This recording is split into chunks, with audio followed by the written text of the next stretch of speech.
Hey there, guys. I'm just here talking about the new Fatal Push spoiler.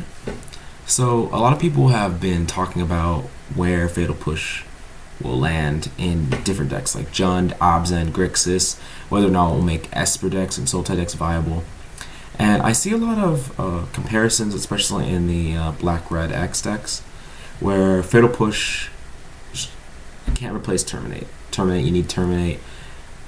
And they say that because Terminate is unconditional, where this is a very conditional removal spell. But I don't think that's true. I think that people are greatly underestimating the tempo that this card brings. So, like, Bolt, like all the 1 mana removal spells, such as basically just Bolt and Path, those are the big two, and Dismember to an extent. The tempo that they bring is super important. Card parity is super important. When someone plays a turn 1 Goblin Guide and you need to answer it, waiting till turn 2 Terminate and then them jamming an Eidolon, or like even on the play. So like on the play you hold up 1 mana, and then on their play they play their Goblin Guide, and if you have a Terminate in hand, you can't kill that Goblin Guide. You can't answer their Goblin Guide. So you untap it, you kill their Goblin Guide, or you wait till their turn, they attack, you get the trigger, you kill their Goblin Guide, and then afterwards they play an Eidolon. So like you take 2 for no reason, and then you're not at card parity anymore, and it to me that doesn't make any sense. That's not the right way to go about combating these decks. Same thing with Death Shadow. Like, you're trying to play a game where you're playing like a 2 mana removal spell. Okay, it's fine against Death Shadow, but a 1 mana removal spell is just so powerful. Like, sure, this thing misses. Okay, Wormcoil Engine. If people are casting Wormcoil Engines against you, you're probably already losing. And Bolt still doesn't do anything in those scenarios against Wormcoil. Unless you're going to the face, you're like reaching, but like you have a 1 turn window, and Path of course is good, but that, like, to play Terminate over this, like, you could look at the corner case scenario. So like this Reality Smasher, okay, yes, Reality Smasher is a problem, but it's a specific one. So you can play sideboard cards. You don't have to play inefficient main deck cards to combat the corner cases. So there's Gurmag Angler, there's like Wormcoil Engine, there's like the occasional Thragtusk. Primeval Titan is a big one, I will give you that.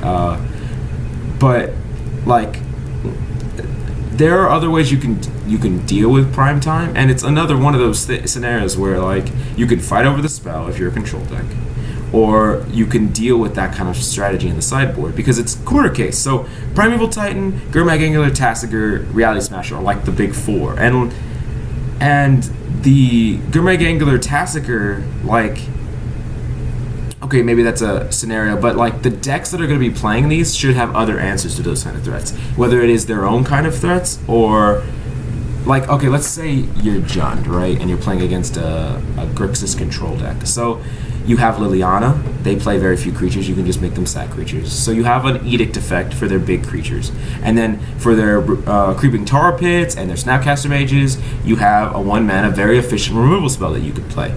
And any creature that is big, like even in the mirror. So like, let's imagine the mirror right now, a deck that's playing like inefficient. So you're playing, so like the Jund mirror, inefficient 2 mana removal spells versus a 1-drop that kills basically everything in the Jund mirror. All the 4 drops, not all of them profitably, like P and Kieran are, but neither does Terminate, and it's just hyper efficient. Like, people don't understand. I see in the comments, I'm reading on Reddit, I look, and I feel like people don't quite understand what this 1 mana removal spell means, what it means for Modern, and how strong it is. Because I honestly feel like it's in top 3 removal spells in Modern. It might even be just one of the best ever, and I think it's underappreciated. Like, even with all this hype, I feel like there's still people, when people compare it to something like Terminate, when people compare it to these 2 mana removal spells and say, oh, maybe it's better. No, like, this card is ridiculous, and it can make decks like Grixis be able to beat Burn consistently. I mean, it already had a good Infect matchup, but even better of an Infect matchup. They can, Grixis and other decks, like, people can fight Goyf, people can fight creature lands very, very efficiently. And I feel like this also opens the new window for decks like Esper and Sultai. And even just like black-blue and black-green. So like rock decks now don't have to play Bolt because this kills basically everything Bolt does. It doesn't give you the reach, but black-green rock isn't trying to win with reach. It's trying to win with attrition. So you get to play Goyf, you get to play Lily, you get to play this removal spell, and that's very powerful because you get to have a very consistent mana base, and you also get to not take a lot of damage at all from any of your mana, and also you get to play stuff like Ghost Quarters. So it's super powerful. You can beat decks like Tron when you can play like 3 or 4 Ghost Quarters in your main deck, and as well as have this very strong mid-range like Jund X Fair deck package. It's very, very powerful. Abzan has a way to bolt the bird. So like decks now that don't have access to red can profitably, like path decks can profitably kill mana dorks, which has always been huge. Like Abzan not being able to kill the Noble Hierarch on turn 1 if they use a path, which it's very, very, very powerful. And then Esper, of course. Now Esper has another removal spell that I think can make them a viable contender. Path in this card as a play set can help them keep up with aggro. Because I played Esper before. I've played Esper Gifts, I played Esper Control, I've tried a lot of different Esper strategies. And what I kept coming back to is I could beat Infect. I had the sideboard cards to beat Affinity, like black, white, blue. It just had a lot of different. You had the white support and removal spells with the blue Snapcaster Mages and the black Hand Disruption. You had a lot of different ways to fight on many different strategies, but you would lose to the hyper aggressive decks, specifically Burn. Like my win rate, I tracked all my win rates with the decks I was playing against. And like Infect, I had a positive matchup against like Death Shadow. I had a positive matchup, but like Burn was like a 10%, 20% win rate maybe. And it usually relied on them getting really awkward draws, not me being able to interact in any meaningful way. Like, with only 4 removal spells, I needed like the perfect like path into Spell Snare, into something like, and they started being, because of path, they were able to cast multiple spells in one turn. Is just a mess. But like now with this new Fatal Push, you can fight those super aggressive decks. So I think that's really, really important for this card. Also, Sultai has been at the brink of it. I remember back a long time ago, Jared Fabiano top-8'd he first placed with a Sultai deck running like Thragtusk and Cryptic Command, and that deck's awesome. But the deck doesn't exist in this meta because even though Thoughtseize, Abrupt Decay, Snapcaster Mage, Liliana, maybe Liliana, but like Cryptic, like those cards are very good and they're very powerful, especially like the fact of playing Tarmogoyf with Snapcaster, just like some of the most powerful cards in Modern, can't be put together because there's nothing that stops aggressive decks. So like, you have no removal spell, no 1-drop removal spell. You can't, like, Disfigure is not comparable to anything. There's so many things it doesn't kill. And then on top of that, like, you can't play stuff like Dismember, you just lose to Burn. So like, playing 4 of this now makes Sultai a possibility.